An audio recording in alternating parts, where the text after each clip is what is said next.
خير من خلق الإله ومن ضرى كانوا قواميس الهداية للورى كم كان في أنبائهم من عبرة للناس ما كانت حديثا يفترى من أوصل كتب السماء إلى البشر ما الشمس من نور النبوة ورحمة الله وبركاته.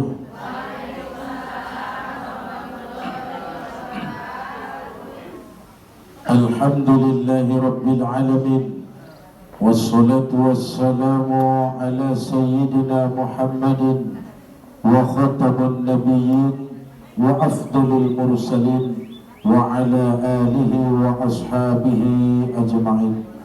اللهم صل على محمد وعلى آل محمد. في شهور الفجر والماء والصباح تتفتح الأزهار. Yang terhormat Ibu Ketua Tim Penggerak PKK Kabupaten Mandailing Natal, Ibu Nyonya Yupri Astuti Saifullah Nasution. Dalam keluarga kami memanggilnya Ina Muda karena masih keluarga, dan sebagai anggota masyarakat di Kabupaten Mandailing Natal terlebih dahulu dalam menyambut bulan suci Ramadan ini, Bu, kami atas nama masyarakat Ustadz MD Hasan mewakili mohon maaf atas segala kekurangan kelemahan kami. Yang namanya rakyat yang memang begitu sulit diatur, semua mau ngomong, semua mau berbicara, tapi itulah kami masyarakat Mandailing Natal. Dan juga sebagai anggota keluarga saya juga mewakili kepada Namuga dari keluarga kami, adik saya Elida Hanum Siregar, mudah-mudahan kelemahan kekurangannya bisa dimaklumi agar tidak terbawa dalam nuansa Ramadan. Kita berharap Ramadan ini kita jalani dengan baik dan benar, jangan ada lagi urusan-urusan hablum minan nas yang belum tertuntaskan.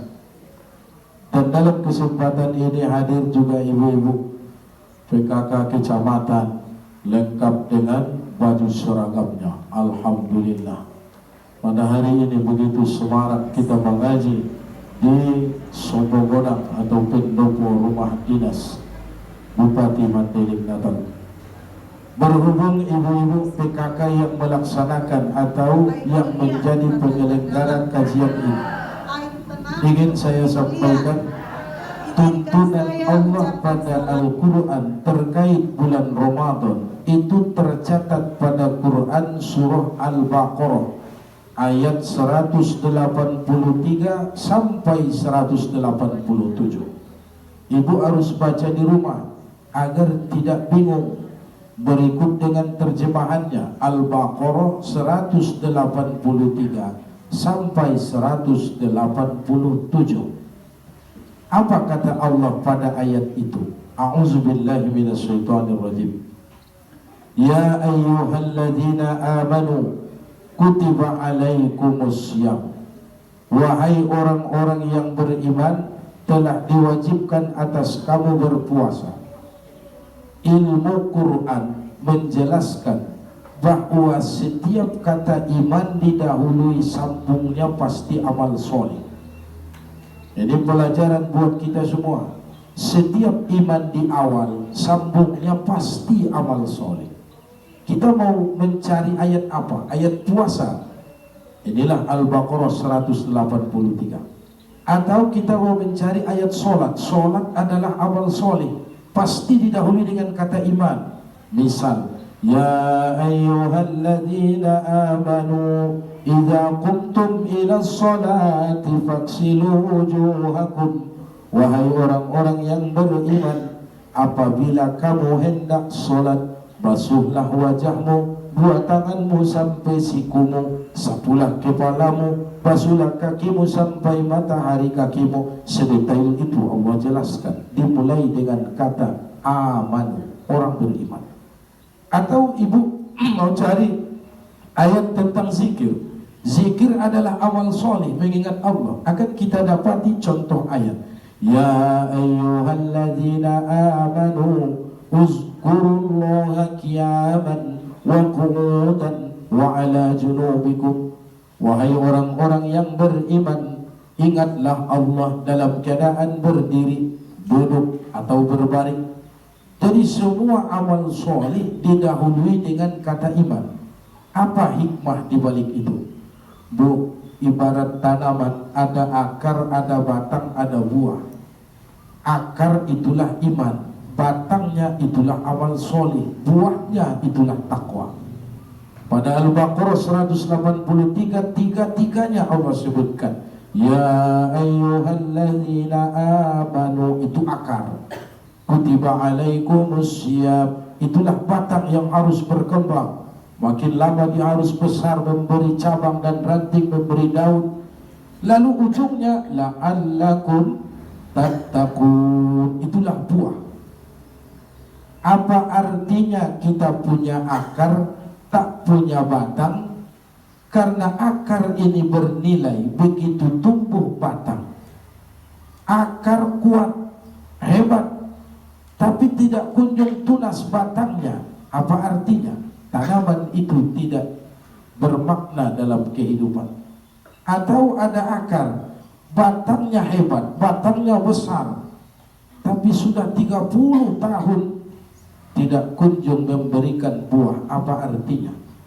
Jadi yang paling lengkap itu ada akar, batang, ada daun, dan buahnya juga banyak. Inilah yang bisa memberikan hasil. Maksudnya apa Pak Ustaz? Akar itu iman, batangnya amal soleh. Kalau akar sudah punya, diamalkan dalam kehidupan sehari-hari, itulah amal soleh. Harus ada perubahan, itulah buahnya. Karena banyak orang iman dia hebat, tapi tidak kunjung diamalkan. Apa artinya? Atau iman dia kuat, amal soleh dia banyak, tapi perubahan tidak kunjung ada dalam kehidupan. Setiap hari dia ikut pengajian, setiap hari dia beramal soleh, tapi mulutnya terus menyakiti hati orang. Milik orang tetap dirampasnya, punya orang tetap menjadi hak miliknya. Tak ada perubahan dalam kehidupan. Sama halnya akar punya, batang hebat, tapi tak kunjung pernah berbuah. Atau kita buat logika seperti bangunan. Bangunan itu ada pondasi, ada dinding dan tiang, ada atap.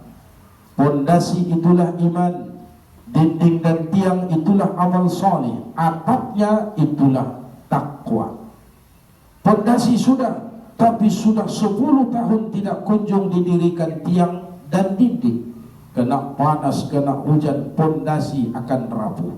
Iman dia hebat, ditempa, dididik, diajari, dilatih tiap hari, tapi tak kunjung diamalkan amal soleh itu.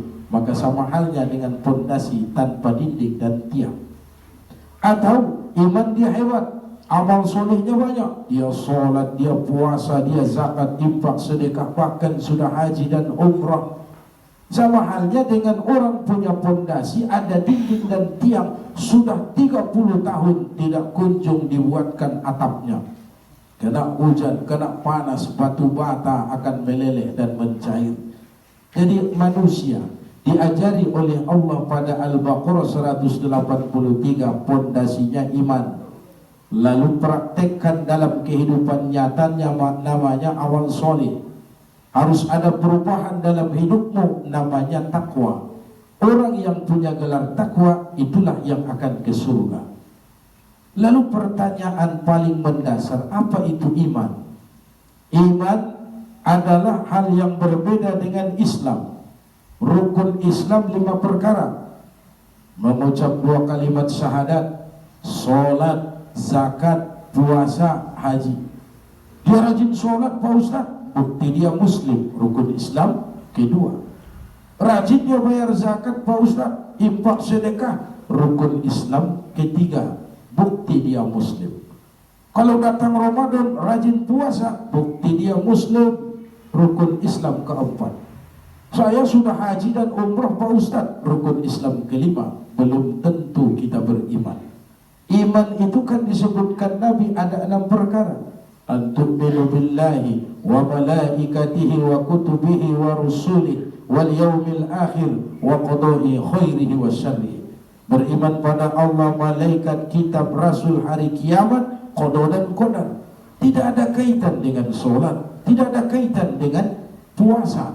Jadi iman dan Islam dua hal yang berbeda. Ibu pakai pakaian itu casing, yang nampak oleh mata itulah Islam. Tapi di dalam dada ini ada iman, tidak pernah kelihatan oleh mata manusia. Ibarat tanaman tadi akar, dia hidup berkembang di dalam tanah, bisa tumbuh batang yang kokoh karena ada akar yang kuat. Tidak perlu dipuji dan disanjung, tapi dia pasti ada tersembunyi dalam tanah. Ibu hidup di atas dunia pasti punya iman. Iman tidak perlu diutarakan, tidak perlu ditampakkan. Sama halnya dengan bangunan rumah tadi, ada pondasi, ada dinding dan tiang. Pondasi adalah iman. Dia sudah ditimbun dengan tanah, tak tampak oleh mata, yang kelihatan hanya warna cat, yang tampak hanyalah jendela, yang tampak hanyalah relip-relip. Tapi orang tidak pernah memuji dan menyanjung iman. Pasti rumah itu punya pondasi. Jadi inilah yang Allah didik kita. Ya ayyuhallazina amanu. Iman ini jadi dasar. Sebelum puasa kita harus perbaharui iman kita. Caranya bagaimana? Pesan Allah pada Al-Anfal ayat kedua. Wa idza tuliyat alaihim ayatuhu zadathum imana. Ibu harus ikut pengajian. Dengan rajin sholat, Islammu kuat, imanmu tidak akan kuat. Ibu harus datangi pengajian. Apalagi ibu PKK, dari desa semuanya gerakkan. Setiap hari Kamis jam 9 pagi datang kemari. Pengajian sudah dibuatkan oleh ibu ketua PKK kabupaten. Datang setiap hari Kamis jam 9. Ramaikan dari desa-desa masing-masing. Dan juga dari kecamatan arahkan. Setiap kecamatan harusnya setiap Kamis jam 9 ibu-ibu harus kumpul di sini. Karena tanpa pengajian kita tidak akan bisa meningkatkan iman. Laki-laki, suami-suami kalau tidak mengikuti pengajian, maka hatinya akan dikuasai oleh nafsunya. Walaupun dia rajin sholat, rajin puasa dan zakat. Perempuan, ibu-ibu PKK kalau tidak ikuti pengajian, hatimu akan dikuasai oleh perasaanmu. Terus perasaan. Walaupun dia banyak zikir, banyak ibadah, kalau iman dia lemah, mudah setan untuk menggoda dan mempengaruhi itu. Karena sudah dasarnya manusia diciptakan dalam keadaan lemah. Jadi itulah cara kita meningkatkan iman. Di abad modern ini, Bapak sekalian, kita sebenarnya punya 3 penyakit. Ada penyakit kudis, kurap, kutil. Sumbernya satu, namanya kuman. Kudis, kurang disiplin. Kurap, kurang rapi. Kutil, kurang teliti. Sumbernya satu, kuman, kurang iman. Jadi kudis, kurang disiplin. Sudah dibuatkan undangan jam 8.30. Ibu-ibu masih bersiap-siap, ini itu antar anak lagi sekolah segala macam. Udah pas jam 8 kawan sudah nunggu. Bu, Eda, angkat, ayo kita berangkat. Tunggu, belum nampak jilbabku. Jilbab yang mana aja lah, yang putih pun boleh. Enggak matching nanti dengan baju seragam. Masih nyibuk bongkar lemari kan. Enggak dapat, akhirnya berangkat dengan apa adanya. Nah, ini kan gara-gara kita kurang disiplin. Diakui atau tidak, itu penyakit kita di abad modern. Kudis, kurang disiplin. Quran mengajarkan pada surah Al-Nasrah, fa idza faraghta fansab Kalau sudah selesai satu urusan, pindahlah pada urusan lain, kata Allah. Jadi kita diajari kudu disiplin. Lalu penyakit kita yang kedua kan kurang rapi. Dia datang tepat waktu tapi kurang rapi. Belum mandi, datang kemari orang merasa sulit. Isi sudah mau bauan kan? Harus rapi, ibu harus rapi. Di rumah tangga juga harus rapi. Jangan hanya keluar rumah ibu berdandan berhias, di rumah orang melihatnya seperti kapal perang. Kain entah di mana-mana, sofa berantakan, dapur hancur kan? Jadi ibu harus menata rumah itu dengan rapi sehingga setan jin itu tidak betah tinggal di rumahmu. Tapi kalau rumah kotor, ibu sebagai ibu-ibu PKK dari desa kecamatan harus memberi contoh. Di rumah ibu rapi, di pekarangan juga harus rapi. Dan kita punya budaya di Mandailing Natal ini, kalau Ramadan akan datang, rumah akan dicat, akan dirapikan, pekarangan akan dibersihkan. Kenapa? Ramadan akan datang. Kita dilatih untuk hidup rapi dan bersih. Jadi tidak cukup disiplin, juga harus rapi. Tidak bisa hanya sembarangan hadir, ibu juga harus berpenampilan menarik kan? Jangan gara-gara kehadiran ibu ke majelis ilmu, acara PKK meresahkan orang. Sama halnya nanti tarawih. Ibu datang tarawih sebelum azan sudah di masjid, disiplin. Tapi kalau pakai baju pakai telekung mukena yang kurang rapi, itu juga jadi masalah. Dulu Pak Ustadz mukenahnya ini pas baru dibeli, putihnya bukan main, seperti putih kapas dan susu. Jadi sekarang udah setahun Pak Ustadz, udah hitam lebih banyak, badan sirit lali di kan? Bertemu kotoran demi kotoran. Jadi ibu harus disiplin, juga harus rapi. Suami-suami ibu ingatkan harus berangkat ke masjid dalam keadaan rapi. Anak-anak berangkat tarawih juga harus rapi. Jadi disiplin memang. Dan kebiasaan bapak-bapak pakai sarung itu dari awal malam Ramadan sudah pakai kain sarung baru. Ibu harus pastikan dan rapikan itu kain sarungnya. Jangan sampai cap dan mereknya masih di situ kan? Dibuat pula bagian belakang, bisa mengganggu kehusukan orang sholat. Cap mereknya masih di belakang, gajah duduk kan? Berdiri di sop pertama di belakang imam, yang belakang baris kedua ketiga pasti nengok. Nabi aduh aman tahun, nah semua orang dipecok naik kan?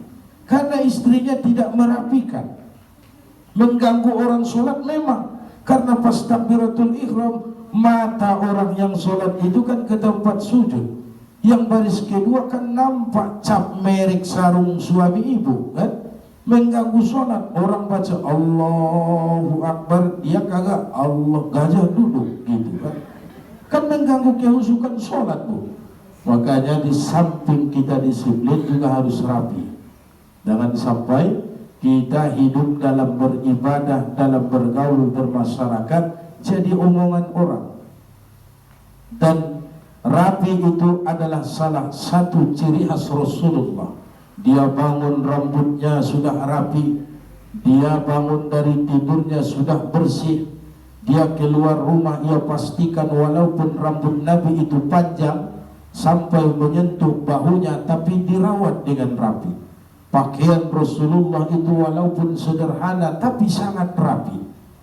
Itu adalah bahagian dari sunnah Rasulullah sallallahu alaihi wasallam. خير من خلق الإله ومن ضرى كانوا قواميس الهداية للورى كم كان في أنبائهم من عبرة للناس ما كانت حديثا يفترى من أوصل كتب السماء إلى البشر ما الشمس من